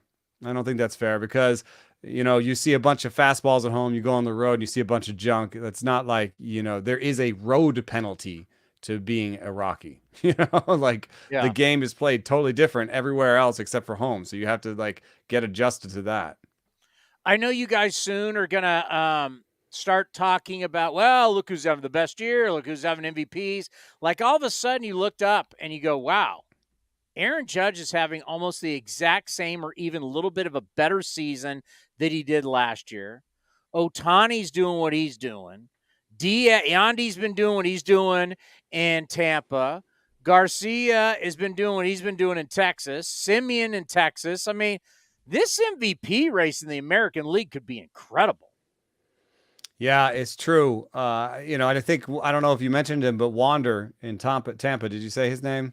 I didn't say his name, but I got him on my fantasy team, so I know exactly how he's doing. I mean, he's having a big sort of power breakout and has 20 stolen bases, is playing shortstop for the team that has the most wins, up there and wins above replacement. So, yeah, I think, and one of the things that does happen, and we've talked about this on your show before, is that people, it's the Willie Mays problem and the Mike Trout problem where they're just like, well, we can't give Shohei Ohtani the award every year. We can't give Willie Mays the award every year, So, I often kind of, my eye wanders to these news stories and, wander being the pun there. So, I think that he's a dark horse that may establish himself as the favorite over time. But the NL one's not bad either, and the Dodgers are supposed to take a step back this Freeman, year. bro. Freddie Freeman. Wow. The Dodgers are supposed to take a step back this year, but they've got the best record in the NL, and he's got the most WAR in baseball. He's hitting 346, and he's stealing bases and looks spry. So, this is an offense that runs around him too. So, I think that'll be funny. And then, I think you got to throw Sean Murphy in that discussion, just that the Brave squad is so good and he's been so good for them. And he plays such a premium position that Murphy's going to be in the conversation too, along with Acuna. So you never know. It's kind of funny. I think the top guys in the AL are probably, and the NL are probably all on the same team. It's probably Freeman, Betts, Murphy, and Acuna right now. And that's you never know how they split up the votes on that. So all right, let's end on this. Paul Severino from the Marlins and former MLB Network host is going to join us. He's great. He's had me on sometimes to do some innings with him. So you had the walk-off win by the D-backs yesterday, a 4-game sweep of the Rockies. Tied with the Dodgers. They're tied with the Dodgers. Torey Lovello, former A, he's a good friend of the program. We have him on all the time. And the last time, so they were recently in town, as you know, and Torey was on with us, and he told us 4 things that make the Diamondbacks. And I want you to tell me, because you're obviously, when it comes to analytics, you're the man, right? Uh-huh. Tell me what these analytics are. Love, trust, commitment, and effort. That's what they're built on. Love, trust, commitment, and effort. Can you tell me where I can find that on Baseball Reference, Fangraphs? I was looking for that it. Must be again, I'm not the guru of analytics. You know that. Where on Fangraphs can I find love, trust, effort, and commitment? Love plus, trust plus. It's right there next to stuff plus. So instead of C swing percentage, can I get effort swing percentage? Yeah. But there's something special going on, right? I mean, you got all these big payrolls. Dodgers are still a big payroll. Padres have committed almost $1 billion to salaries. Giants are throwing money at the problem. And here are the D-backs with their love, trust, effort, and commitment tied for first place on June 2nd.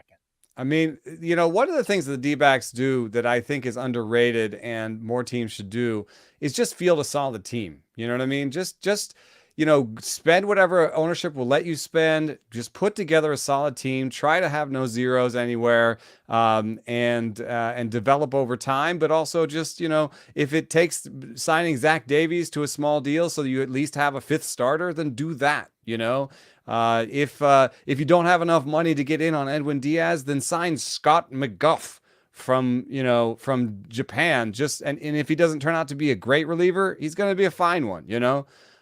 So they've done a really good job of doing these smaller deals, and putting together a good roster on a decent budget, while their young guys now are starting to hit the field. And Corbin Carroll, I think, he's going to be in the conversation for MVPs in the future. I think he's a really special young player. And so they've put together this sort of veterans that are good enough around these young players that are coming up. The one thing is they need bullpen help, so they need to do something in that bullpen. I don't think Love and Trust can hold together that bullpen all year. It's going to be hot this weekend. Get your Pilsners ready. That's right. I'm going down to a beer fest, Firestone Walker Invitational Beer Fest. It's going to be Slow. Yeah, I'm covering that beer festival in Slow tomorrow. God bless you. Have a great time. Well, pray for me because I'm also going to LCD Sound System tonight. So that's two big events in 2 days. Let's see if I can keep it together. We're gonna have to give you some liver protection to go for your next concert. This liver product is brought to you by Eno Sarris and The Athletic. Sunday is all water and broccoli. All right, buddy. We'll talk to you next week. Thanks for having me. Play the Man is open and is closed. The Eno Sarris Show is sponsored by Fieldwork Brewing Company. With 8 taproom locations in Northern California, Fieldwork brings you fresh craft beer direct from the source. Fieldwork will also ship beer direct to your door if you live in California. Visit fieldworkbrewing.com. Great stuff. Peace. Eno, be well, my friend. See you guys. And do we have Paul on the line waiting? We do. I'll bring him up now. Let's bring up Paul. Paul, you know what? I want to be Eno when I grow up. I mean, I cover baseball. I go to festivals. Everybody caters to me. We got him a beer sponsor here in the Bay Area. Does it get any better than that? No, it's not. I mean, this is the second time I've been on. Where are my deals? I got to find something in South Florida to get for you. I'll figure out what I can. But my God, Eno is the best. How are you? Good. Everything's good. We're hanging in there. We're hanging in. Starting a new month here, so hopefully it'll bounce back after a rough loss yesterday, but rolling along, chugging along. Well, as I just mentioned, I know you could hear it, when we had Torey Lovello on, and, I mean, he opens up, and he's so honest with us. It's the relationship we've created with him is great, where he talks about, and I was joking with Eno, love, trust, effort, and commitment. I got it written down right here because I'm not going to forget it. I think about where you guys are, where you got an owner worth $16 billion who's willing to have the biggest payroll in the history of baseball. The Braves obviously have got a bunch of terrific players. We just saw the Braves here in town. You got a bunch of former A's there, not only as players and coaches. Philly, you never know when they're going to make a run at it. They did it last year. They've got a huge payroll. There's something special that has to happen in Arizona to compete. And there's something special down there in South Florida that has to happen. And so far, tell us what's going on because you guys are in this thing. Yeah, I think that at the end of the day, it's still a team sport, right? Like you could have 26 of the greatest players to ever play the game. But if, there is something to be said for if they don't get along, then it's not going to work out. I mean, it's you don't want to see it, and we don't deal with that, fortunately. But like, you don't want to see a guy hit a big home run in a big spot, and 5 or 6 guys are giving him high fives, and the other couple of guys are watching an iPad, and the other 2 dudes are over there talking in the stands. Like everybody's got to be pulling on the same end of the rope, and there's a lot of that. And then I think that there's been obviously some thought and some priority placed on building that sort of a culture down here. And that has been the case for the last few years. And even so, maybe at a different level with a new manager in Skip Schumacher. And there's something to be said for accountability and taking ownership of getting better and making mistakes and not letting those mistakes happen again. And, I mean, I believe in all that kind of stuff. I mean, a batting average and OPS and home runs, and that's all great. But I still think that you have to have a cohesive group in the clubhouse and a cohesive group in your front office and the front office and clubhouse. And it's a whole big organizational thing. I mean, I'm rambling here, but it's only because, there's so many levels of it. And now from where I'm at, I see it differently than when I was just a fan. When you just watch the games on TV and you think, okay, it's all about the players on the field and that's it. There's so many people that are in the dugout during a game or in the building during the game, in their offices during the game that make the whole thing move. And it's more than just the players. The players are why people watch. I get it. And that's not wrong, but there are so many other people behind the scenes that make an organization run, big leagues, minor leagues, the whole thing. And yeah, I mean, there's definitely something to be said for that sort of chemistry. You mean just when you were a national media star as a host on MLB Network? That guy. Yes. Yeah. Hang on. I have an autograph signing. How much longer do we have here? Well, I mean, your book is a New York Times bestseller. Yeah, it's a coloring book. It was the first coloring book to ever make it that high. You mentioned Skip, and I heard an interview, and what impressed me so much was how secure he is with himself, because he was asked about grading himself. And he was like, well, I guess you could say it's like a B- or what, there's things I got to do better. And not a lot of guys are going to admit that, right? You're going to give the cliches and talk about your players or whatever. And he really went in depth. Hey, I need to get better at this. But, I give myself like a B-. And you know what? You like guys like that. You like playing for guys like that because, he's been around, he's been there, he's done that. And now it's early in this part of his career, but he's a secure person. And that's huge for leadership.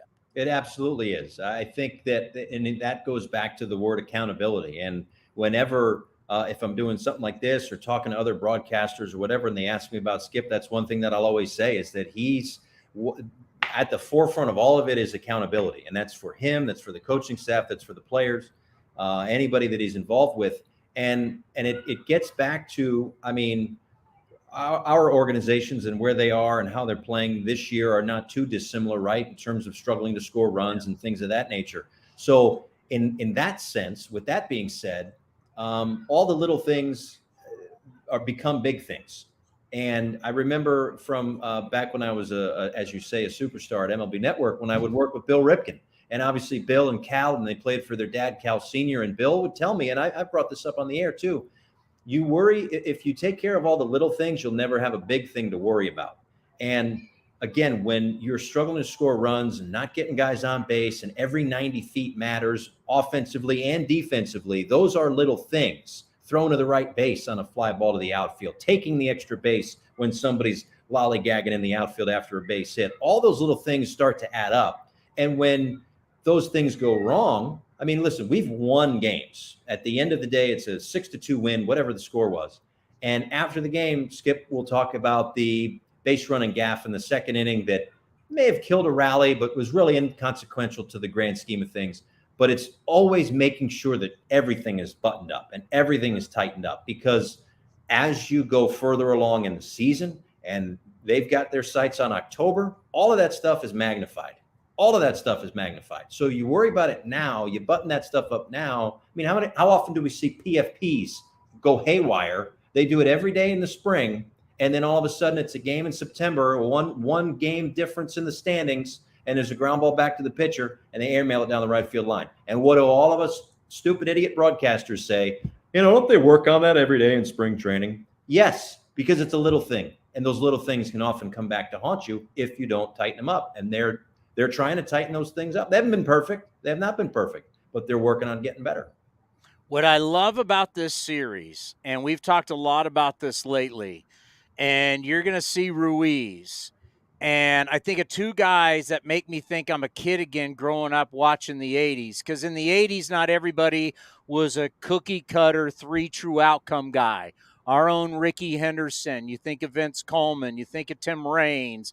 Eric Davis had everything. You thought about the guys that hit for high average, and Tony Gwynn and Wade Boggs and Rod Carew. And they didn't strike out 200 times a year? But you had your power guys, you had your Mike Schmitz, but you had kind of it was a bouillabaisse, right? You had it was a big soup of everything. And I think what we're going to get One guy with the Marlins in a rise is going to remind me of Tony Gwynn and Wade Boggs, and then I'm going to have a guy with Ruiz remind me of Vince Coleman and Tim Raines. Guys that are not just sitting here swinging out there, trying to hit home runs. I'm loving this. Give me some high average. Give me some stolen bases. I mean, Ruiz is on pace for 78 swipes. That's something we haven't seen in a long time.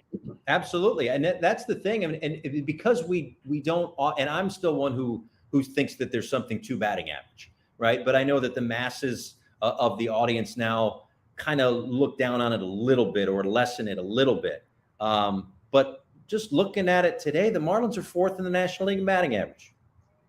Now, it hasn't translated to runs because on the flip side of that, maybe there are a lot of singles and they're leading the world in double plays. So those base runners get erased pretty quick. Yeah. But the point of it is like that's kind of the philosophy down here now with a few more guys on the roster that have those bat to ball skills, higher contact rate, lower whiff rate kind of guys, professional hitter types. I know Segura's struggling right now, but a career 280 hitter. Arise won a batting title. Yuli Gurriel won a batting title a couple years ago. There's other guys who have made adjustments. Brian De La Cruz is a guy. He's fun to watch if you, again, enjoy watching the X's and O's and the insides of the game. Like, he now spreads out his stance, and then with 2 strikes, he takes away the leg kick or the stride. And what he had done for a 2 or 3 week stretch was he was hitting nearly 300 with 2 strikes. Imagine that in today's game. Like, guys have 300 strikeouts with 2 strikes. They're not hitting 300 with 2 strikes. And not only that, he made us look great. And I should buy him a cookie for this. But we're talking about the stance with the 2 strikes and everything else. And right as we're breaking it down, he swings the bat and hits a home run. And I'm able to think quick on my feet, quicker than just now. Think quick on my feet and say, well, and he hasn't lost any power. That's a 2-run home run to left center field. Like, so you're right. I mean, there's something to putting the ball in play, but again, rambling, that's the philosophy here. Is let's collect hits and see how it goes. Collect hits, build innings from there, and we'll score runs almost by accident in that regard. Well, and then another guy, it's like Stella got her groove back here. Soler, I mean, you remember him, what was that, 19 or 18? He had almost 50 bombs with the Royals. Yeah. I mean, look what he's – tell us – I mean, it's like he's back. Yeah, he's been – it sounds silly, so I'll make it sound silly. But, like, how crazy is it? Swing at strikes. Like, that's all it is. That's really what it's come down to. He's always, been put together. He's always had a controlled violence in his swing. Like, if he makes contact, that thing is going. But now he's laying off pitches that are this far off the plate. Now, what does that make the pitcher do? Well, they got to go this far on the plate. And then, not the case today or the last couple of days, but Arise has been hitting behind him. And nobody wants to face Arise with a guy on base. So now he's getting better pitches to hit just kind of by proxy. So, and he's doing damage with it. So it's been good to watch. And again, that just gets back to maybe a lack of strikeout overall in the lineup, that there's more contact. There's fewer outs. And I don't just mean like the 3 outs of an inning. I just mean like soft spots in the order of, we got a few guys there. We'll consider those. It's a deeper lineup, and they're not the 27 Yankees right now, but it's a deeper lineup than what we've seen the last few years. And winning 1-run games, and if anybody taught us how that builds character, the Seattle Mariners with their not run differential, their fun differential from the past couple of years, they've proved it builds character, and the Marlins are doing that right now. And I think about the record of 29-28, and your reigning NL Cy Young Award winners, Sandy hasn't really gotten it going yet. Think about if he had it rolling. And Jesus, saw he got roughed up yesterday. He's always going to have his struggles against righties until he figures that out. But I mean, what's going on with Sandy? Because I look at the numbers and I know how good his stuff is, and it just doesn't seem right. Yeah, it's weird. We've obviously watched all of his games, and 4 of his last 5 starts, I believe, is the Dimes ban. 4 of his last 5 starts, the last inning in which he pitches, and it's been the 9th, it's been the 8th, it's been the 6th, it's been whatever, but his last inning is the inning where it gets away.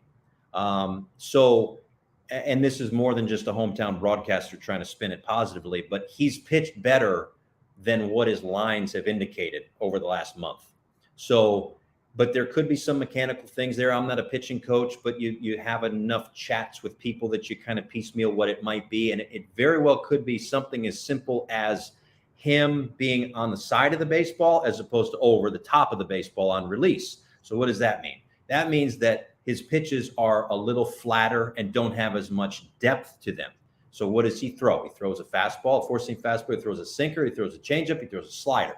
So the sinker goes this way, the changeup goes that way, the slider goes that way, but they start here and they move that way. So if they're flat, now they're just going like this instead of like this. So where does he need to operate? 3 tiers of the strike zone. He needs to operate at the bottom third of the strike zone and have those pitches fall out of the strike zone and either get swings and misses or get soft contact. His ground ball rate is higher than it has been in years past, certainly higher than last year. He's not getting as much of the swing and miss. So for a guy who led the world in innings last year, there have been a lot more, as crazy as it sounds, foul balls. But foul balls drive up pitch count. Enough foul balls equate to 2 innings. You know, if he had a start of a few outings ago, I think the number was 28 foul balls. Well, the way he pitched last year, that's 2 innings. That's 2 innings just in foul balls. So why is he tired in the 7th? Well, because that 7th was his 9th last year. So it's weird. Again, I'm just like Skip or Mel Stoudemire. I don't have the answer. I definitely don't have the answer compared to those guys. But that's just kind of what we've seen, what we've heard is that there might be something just a tiny bit off mechanically. And it's, you know, it doesn't take a whole lot because at times he's looked great and then all of a sudden it kind of slips away. But, you know, hopefully he figures it out because, yeah, I mean, he's the horse and he's got Cy Young stuff and he's not the type, it's hard to win a Cy Young, but he's not the type that just kind of had one good year. Like this guy can have a great career. And I think everybody sees that and agrees with that. So he'll figure it out, hopefully sooner rather than later. Hopefully it's Sunday, sorry to say, but hopefully it's Sunday that he figures it out. And then we go from there because he should be in the mix for a Cy Young for many years to come. Well, yeah. Speaking of hometown broadcaster having to stay healthy, having to stay positive, you have no idea. I know. Trust me. On the field, off the field, Nevada, you have no idea. Yeah, it's 8-1 in the third, and I feel for you guys. Yeah, because we've all been there. We've all been there. Yeah. There's a lot going on with the A's on the field and off the field. It's very interesting time, and I'm sure you guys will talk about it. Let's end on this. Let's get back to your national hat here and stay in the NL East. You know, last year the Mets, man, they were running the table. They were feeling great. And then that last series in Atlanta, they get swept in Atlanta. Next, you know, here comes the Braves. Then they become a wild card. They lose out to the Padres in the playoffs. And sitting back was the Phillies. And they sneak in. Next, you know, they're in the World Series. So, I mean, the Phillies don't look good. You got Braves look good. There's the Mets. There's the Marlins. Where we are June 2nd, how do you see, and look into your crystal ball, just take us through the summer, and what do you think about the NL East?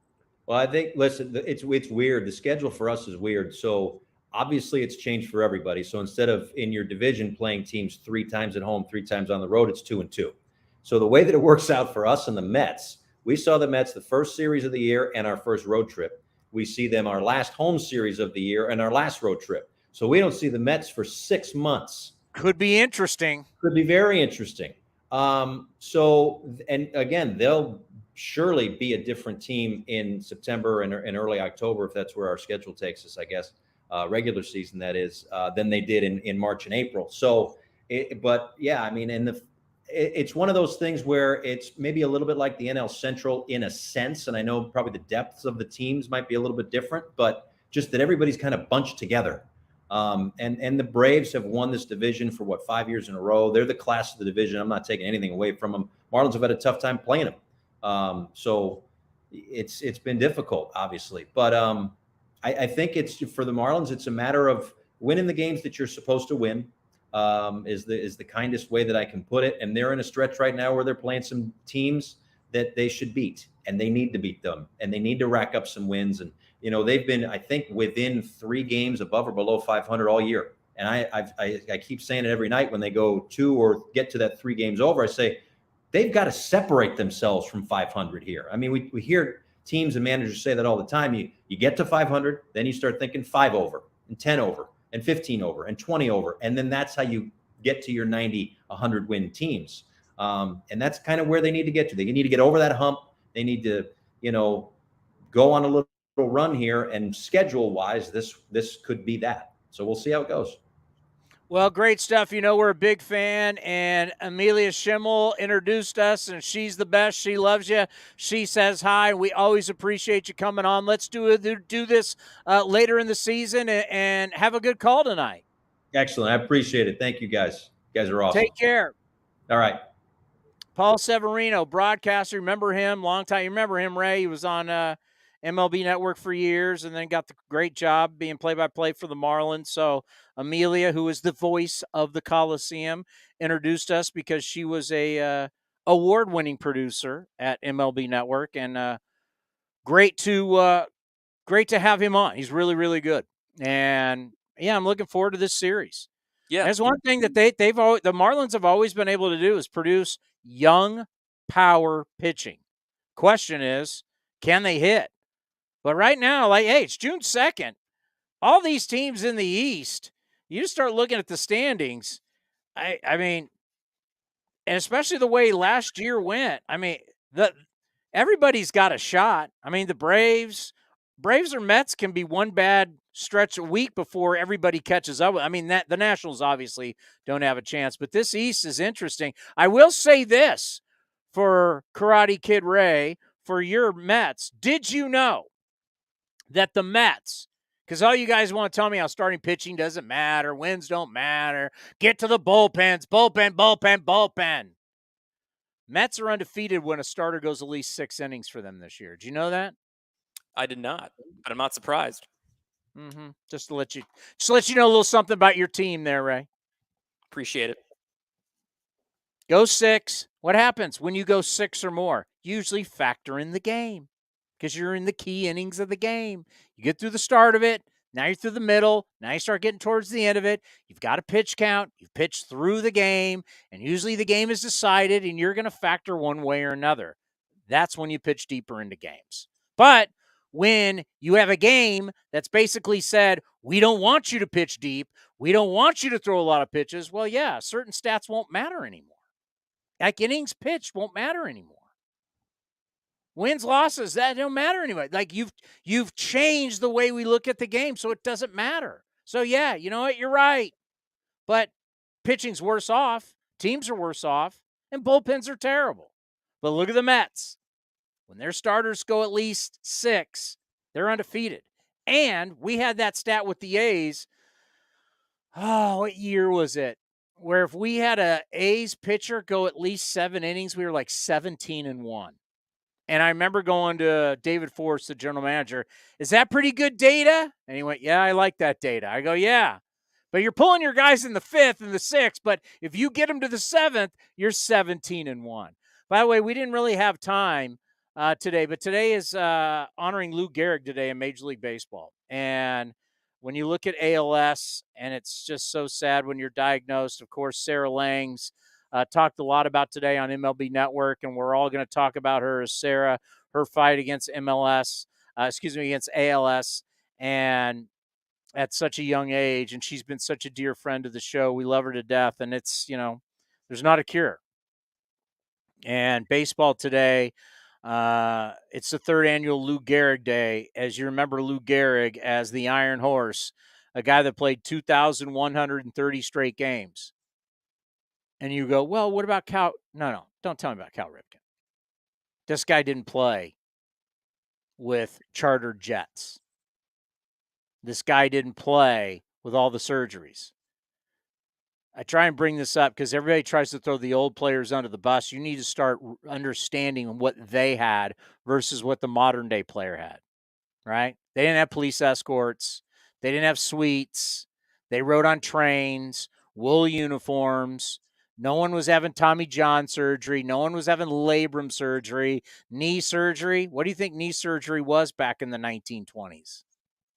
So when a guy showed up every day for 2,130 games and hit all those home runs and had all those huge numbers and won all those championships, you need to understand what a special player that was. And he was a big dude. Can you imagine if Lou Gehrig played today?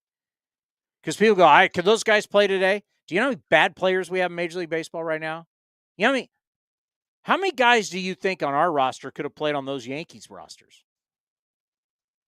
No one ever asked that. You think we have one player that could have played on those great Yankee teams? One? I'm saying no. Who? Who's cracking their lineup? You got a guy for me, Ray?